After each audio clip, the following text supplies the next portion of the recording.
اعوذ باللہ من الشیطان الرجیم بسم اللہ الرحمن الرحیم الحمدللہ نحمدہ ونستعینہ ونستغفرہ ونؤمن بہ ونتوکل علیہ ونعوذ باللہ من شرور انفسنا ومن سیئات اعمالنا من یهد اللہ فلا مضل له ومن یضلل له فلا هادی له ونشهد ان لا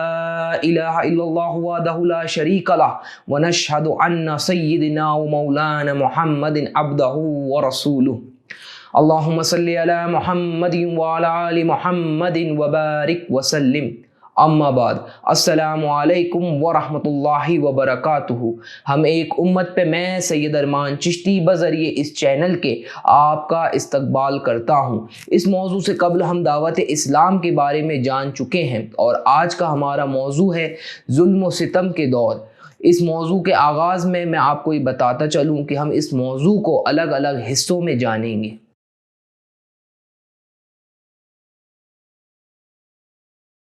جب حضور سرور کونین صلی اللہ علیہ وسلم پر سورہ حجر کی آیت فَصَدَّ بِمَا تُؤْمِرُ وَأَرَدْنَا الْمُشْرِكِينَ نازل ہوئی، اس کے بعد آپ صلی اللہ علیہ وسلم علی الاعلان دین حق کی تبلیغ میں مشغول ہو گئے اور اپنے اس فرض کو انجام دینے لگے۔ شروع کے دور میں اہل مکہ نے اس پر خاص توجہ نہ دی، کیونکہ آپ صلی اللہ علیہ وسلم سے پہلے ورقہ بن نفیل، عبداللہ بن جیش، عمرو بن نفیل وہ لوگ تھے جو قریش کی بت پرستی کو برا مانتے تھے اور اس کو چھوڑ کر دین ابراہیم میں داخل ہونے کی دعوت دیتے تھے، اور قریش اس بات سے واقف تھے کہ یہ سب مل کر بھی ہمارے رسم و رواج کو کوئی نقصان نہیں پہنچا سکتے۔ لیکن انہیں جب آپ صلی اللہ علیہ وسلم کی علی الاعلان دین حق کی تبلیغ سے خطرہ محسوس ہوا تو پہلے تو انہوں نے آپ سرکار دو عالم صلی اللہ علیہ وسلم کی شان میں گستاخانہ باتیں کرنا شروع کری۔ نعوذ باللہ آپ کو جادوگر، شاعر، مجنون وغیرہ کہنے لگے۔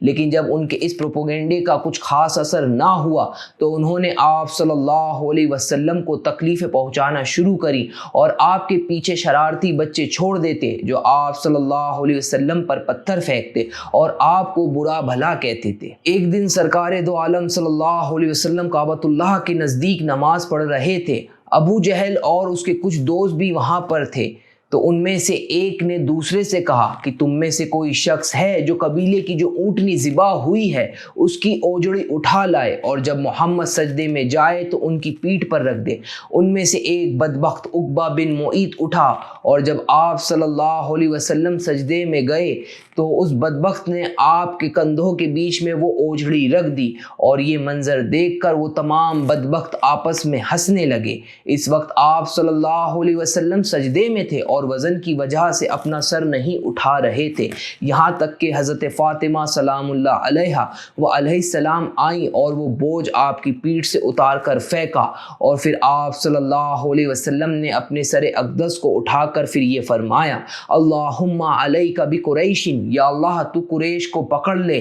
یہ بات ان کافروں پر بہت بھاری ہوئی۔ عبداللہ رضی اللہ عنہ کہتے ہیں کہ آپ صلی اللہ علیہ وسلم نے ان میں سے ہر ایک کا جدا جدا نام دیا کہ یا اللہ تو ان ظالموں کو ہلاک کر دے۔ ابو جہل، عتبہ بن ربیعہ، شیبہ بن ربیعہ، ولید بن عتبہ، امیہ بن خلف، عقبہ بن معیط، اور ساتویں آدمی کا نام بھی لیا لیکن مجھے یاد نہیں رہا۔ اور پھر آپ فرماتے ہیں اس ذات اقدس کی قسم جس کے قبضہ قدرت میں میری جان ہے کہ جن کے نام آپ صلی اللہ علیہ وسلم نے لیے تھے ان کی لاشوں کو میں نے بدر کے کنووں میں پڑا ہوا دیکھا۔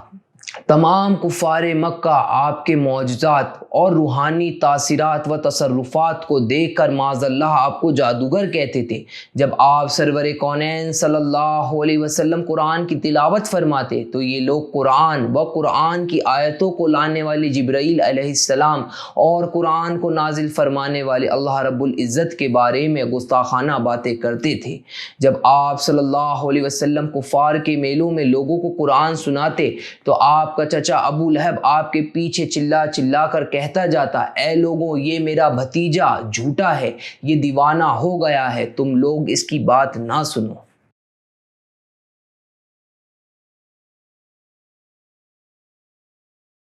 حضور سرور کونین صلی اللہ علیہ وسلم کے ہمراہ جتنے بھی غریب و کمزور مسلمان تھے، کفار مکہ نے ان پر بھی بہت سے ظلم و ستم ڈھائے۔ ان کفار کے لیے آسان تھا کہ وہ ان ایمان والوں کو دم زدن میں قتل کر ڈالتے، مگر اس سے ان کافروں کا جوش انتقام کا نشہ نہ اتر سکتا تھا، کیونکہ یہ کفار اس بات میں اپنی شان سمجھتے تھے کہ ان مسلمانوں کو اتنا ستاؤ کہ یہ اسلام کو چھوڑ کر پھر سے شرک و بت پرستی کرنے لگے۔ اس لیے قتل کرنے کے بجائے یہ کفار ان مسلمانوں کو طرح طرح کی سزاؤں اور ایذا رسانیوں کے ساتھ ستاتے تھے، مگر اس رب عالم کی قسم، یہ اہل ایمان جو توحید کے جام میں سیراب تھے، انہوں نے اپنے استقلال و استقامت کا وہ منظر پیش کیا کہ ان کافروں کی تمام سنگ دل، بے رحم اور درندہ صفتوں کا ان پر کچھ اثر نہ ہوا۔ ان کفاروں نے ایمان والوں کے ساتھ طرح طرح کے ظلم کیے، جیسے صحرائے عرب کی تیز دھوپ میں ان مومنوں کی پشتوں پر کوڑے مار کر ان کی پشتوں کو زخمی کر کر جلتی ہوئی ریت پر پیٹھ کے بل لٹا دیتے اور ان کے سینوں پر پتھر رکھ دیتے جس سے وہ کروٹ نہ بدل پائیں، لوہے کو آگ میں گرم کر کے ان کے جسموں میں داغتے، پانی میں ڈبکیاں دیتے جس سے ان کا دم گھٹ جائے، چٹائی میں لپیٹ کر ان کی ناکوں میں دھواں دیتے جس سے سانس لینے میں مشکل ہو جاتی اور وہ کرب و بے چینی سے بدحواس ہو جاتے۔ حضرت خباب رضی اللہ عنہ اس زمانے میں ایمان لائے جب حضور صلی اللہ علیہ وسلم حضرت ارقم کے یہاں مقیم تھے اور چند لوگ ہی داخل اسلام ہوئے تھے۔ قریش نے ان کو بہت ستایا۔ تاریخ کی ایک روایت کے مطابق حضرت خباب رضی اللہ عنہ کو جلتے ہوئے کوئلوں پر چتا لٹا دیا گیا اور ایک شخص کو آپ کے سینے پر پاؤں رکھ کر کھڑا رہا، یہاں تک کہ ان کی پیٹھ کی چربی و خون سے کوئلے بجھ گئے۔ برسوں بعد حضرت عمر فاروق کے دور خلافت میں جب آپ کے دربار میں اس بات کا ذکر ہوا تو حضرت خباب رضی اللہ عنہ نے اپنی پیٹھ کھول کر دکھائی تو پوری پیٹھ پر سفید داغ دھبے پڑے ہوئے تھے۔ اس عبرت ناک منظر کو دیکھ کر حضرت عمر فاروق کی آنکھوں سے آنسو روا ہو گئے۔ حضرت بلال رضی اللہ عنہ امیہ بن خلف کے غلام تھے۔ وہ بدبخت آپ پر اس طرح ظلم کرتا کہ آپ کی گردن میں رسی ڈال کر آپ کو مکہ کی گلیوں میں گھسیٹتا، ان کی پیٹھ پر لاٹھیاں مارتا اور روز دوپہر کو آپ کو گرم ریت پر لٹا کر آپ کے سینے پر پتھر رکھ دیتا۔ وہ بدبخت آپ سے کہتا کہ محمد اور اس کے دین سے منہ پھیر لے ورنہ اسی طرح گھٹ گھٹ کر مر جائے گا۔ اس پر حضرت بلال رضی اللہ عنہ زور زور سے احد احد کا نعرہ لگاتے اور بلند آواز ہو کر یہ کہتے کہ خدا ایک ہے، خدا ایک ہے، خدا ایک ہے۔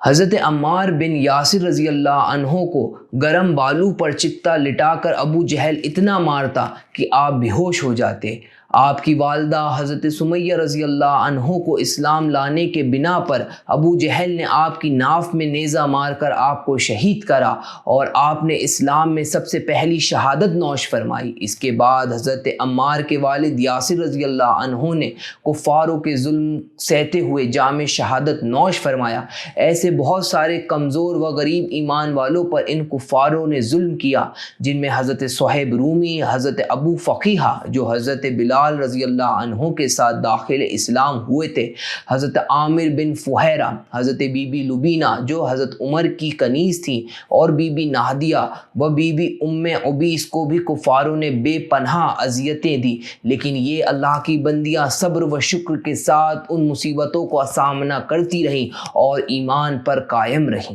حضرت ابو بکر رضی اللہ عنہ نے اپنی دولت کو اسلام پر یوں نثار کیا۔ اس کی ایک جھلک یہ ہے کہ آپ نے اپنی دولت کے ذریعے ان غریب و کمزور ایمان والوں کی جان بچائی۔ آپ نے حضرت بلال و عامر بن فہیرہ و ابو فقیہ و لبینہ اور ام ابیس اور بہت سے غلاموں کو بڑی بڑی رقمیں ادا کر کر خریدا اور پھر سب کو آزاد کر دیا اور ان مظلوموں کو ان کفاروں کے ظلم و ستم سے بچا لیا۔ یہاں ایک بات اور جان لیں کہ ان کفاروں کا ظلم و ستم صرف غریب و کمزور مسلمانوں تک محدود نہ تھا، انہوں نے تو رئیس و مالدار مسلمانوں کو بھی نہیں بخشا۔ حضرت ابو بکر رضی اللہ عنہ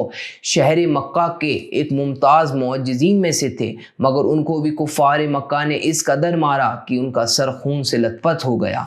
اسی طرح حضرت عثمان غنی رضی اللہ عنہ بھی نہایت مالدار اور صاحب اقتدار تھے۔ جب یہ مسلمان ہوئے تو ان کے خود کے چچا نے انہیں رسیوں میں جکڑ کر خوب مارا، اور بہت سے ایسے اہل ایمان تھے جو ان کفاروں کے ظلم و ستم سے نہ بچ سکے۔